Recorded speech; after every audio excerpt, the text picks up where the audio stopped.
Okie dokie, episode 81 of the Yu-Gi-Oh! 7's anime series was jam-packed with dark magician nostalgia, plus it carried a very sad and heartbreaking vibe with it.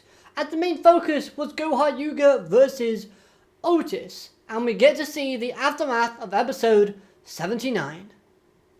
Hello everyone and welcome to Dueling with Downton, and today we're here for an episode review, episode 81. And we're going to go through what happened in the episode, plus give you some theory/speculation on what's going to happen moving forward.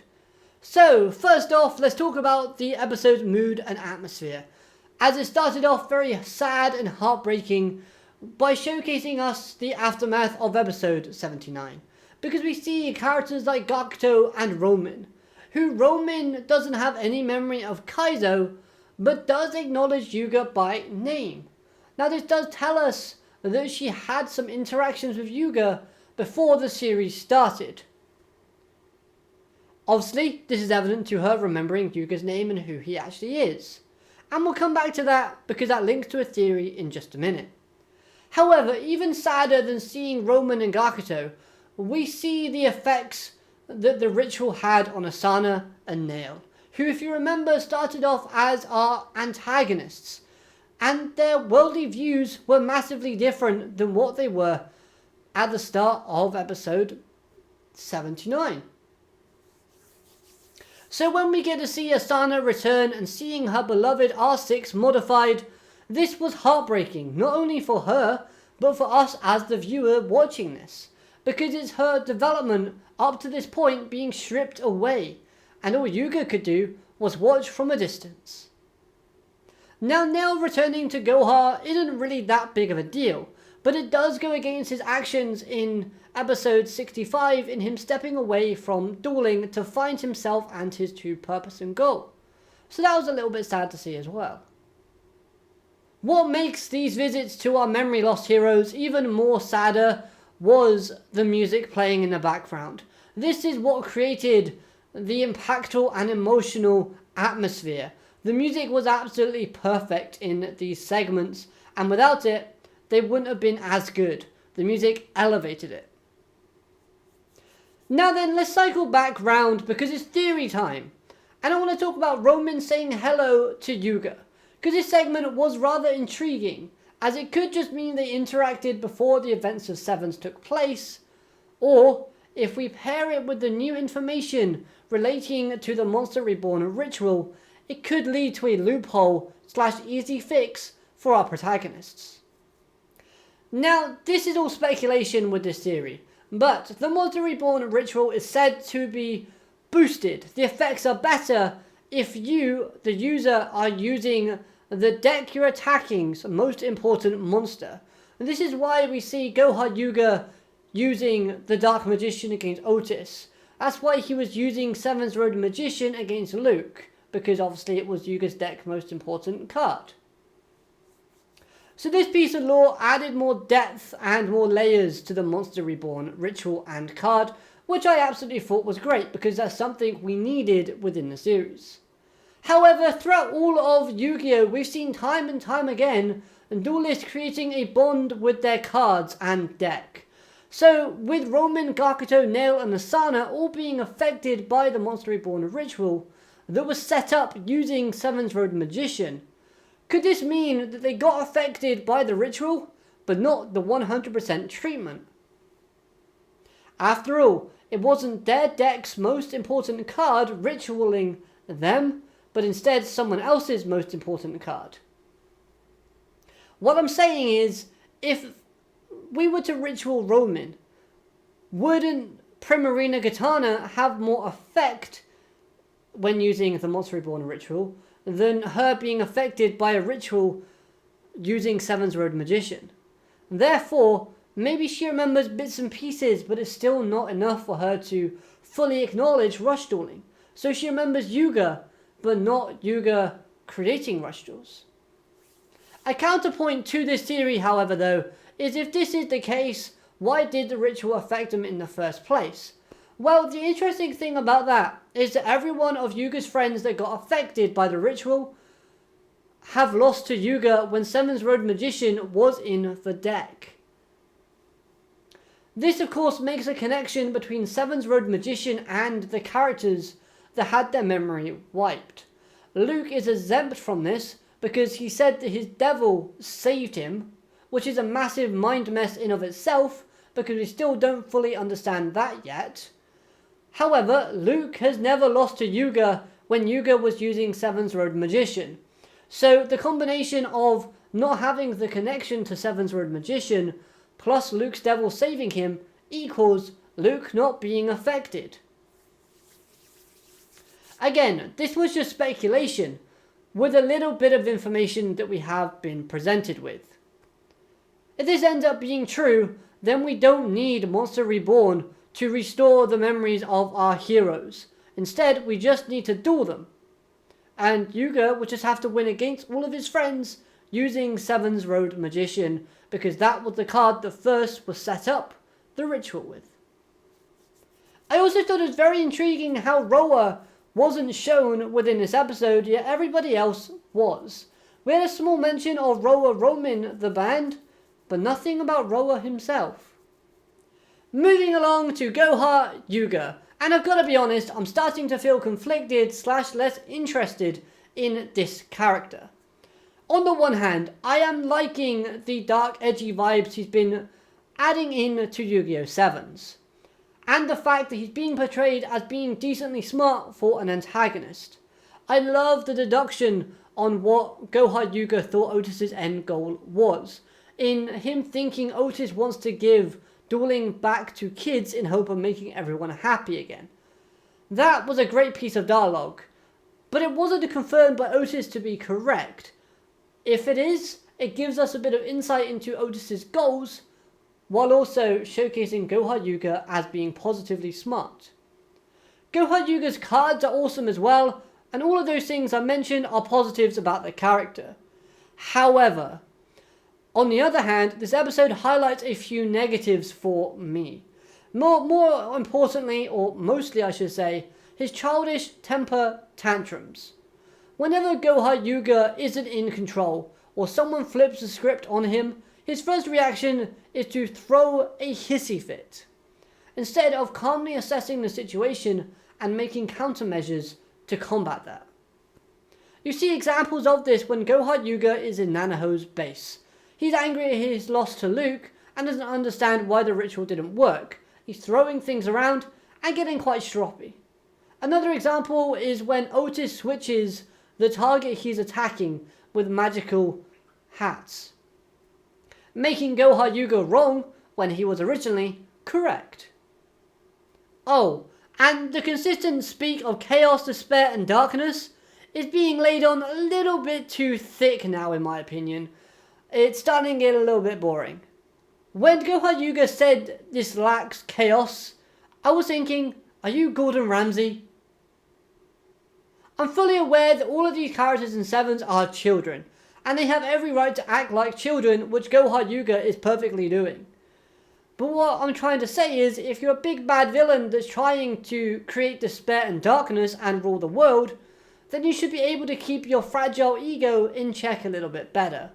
We're starting to see Goha Yuuga unravel a little bit and become more and more unstable. Whether this is a good thing or a bad thing is up to the viewer's personal opinion. In my opinion, I'm starting to lose a little bit of interest. And don't get me wrong, what he's done so far in this short amount of time, brilliant. But again, on a positive, I like Goha Yuuga's sassy tone to Luke and Yuga. That was fun.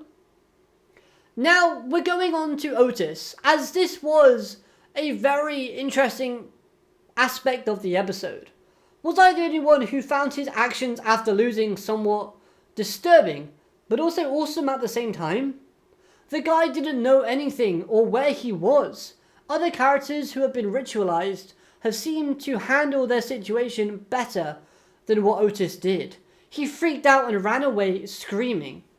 Could this mean Otis was a weak coward before Rush Dueling started, and his confidence at the start of the series was just bravado? Or did something else happen? Is something going on in the background? This is creating and adding more mystery onto Otis, even in his defeat, which again is absolutely fantastic.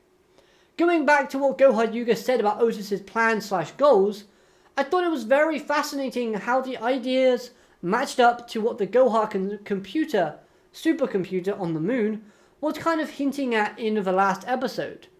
Mimi reckons that the supercomputer chose the Gohard siblings because of their potential and put dueling back in the hands of kids in hope of making life better for kids in general, which is exactly what Goha Yuuga is insisting Otis was trying to do, making a small possible link between Otis and that supercomputer, adding more evidence to my theory I thought of on this channel. Go watch it if you haven't.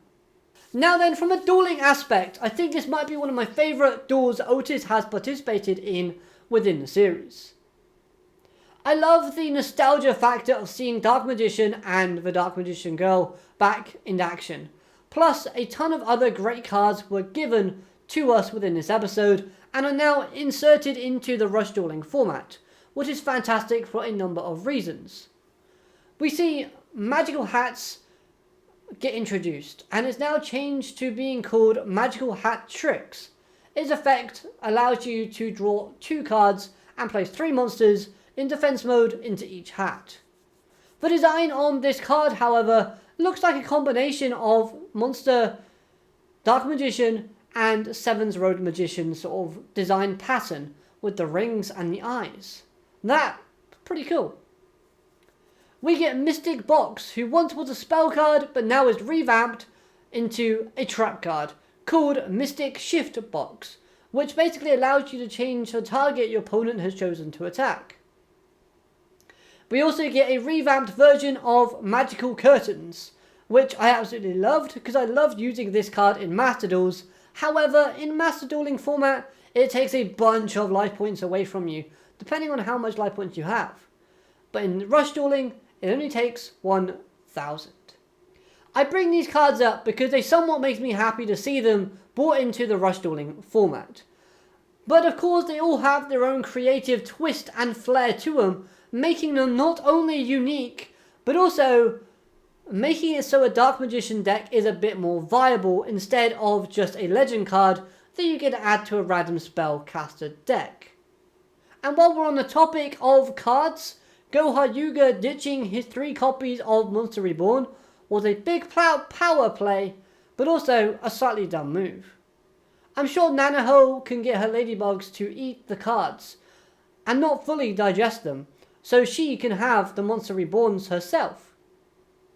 That's of course if she decides to double cross Goha Yuuga. But I also understand why he did it. He did it to create more despair and helplessness and prevent our heroes from getting them. But surely if he held on to them and kept them on his person at all times, then that ensures their safety. So why destroy them? Could I be the only one as well that thought about this in the episode? But Goha Yuuga destroying these cards in view of Yuga and Luke was just like Weevil trying or pretending to destroy Yugi's soul card with the Seal of Orichalcos. This could be a really cool reference, me overthinking things, or a hint that Goha Yuuga is faking this action. So basically he created more copies of Monster Reborn before the Ladybugs ultimately destroyed them. That being said, Goha Yuuga is a control freak, and it wouldn't fit his personality if he were to get rid of something that gives him a big advantage. So that's why I'm a little bit skeptical of him actually getting rid of them and destroying them. Plus, isn't there also another Monster Reborn card out there? Let's see, Goha Yuuga creates one himself. Yuo creates one to seal Goha Yuuga away originally. Nanaho then makes one for herself to try and get Goha Yuuga awoken again and use it on Swirly. Yuo makes one to then ultimately awaken Goha Yuuga by accident. So there are 4 created. Goha Yuuga destroyed 3, leaving 1 remaining. The one that Yuo created the first time round, which of course Yuo is out of action. He doesn't really know where the Monster Reborn card is, nor is he in any position to help. Hunt could be brought in to help our heroes locate it, because he's good at finding things, but in all seriousness, the 4th card is definitely going to play an integral role moving forward. Now finally, let's talk about Yuga, as this was another emotional rollercoaster for him, as he had to watch his friends revert back to before Rush Dueling began, ultimately forgetting him in the process. This clearly is affecting him emotionally, mentally, and psychologically. He doesn't seem to want to use the Monster Reborn card to fix their memories because his reasoning is the card messes with the person's heart and their mind, going against his values and morals, creating this hurdle for him to emotionally overcome. And this, of course, is something I'm fascinated to see because we haven't had much focus or information about Yuga throughout SEVENS. And now we can finally start learning a bit more about him and getting some more development for our main protagonist. This could be really cool and interesting if done correctly. When push comes to shove, will Yuga be able to do it?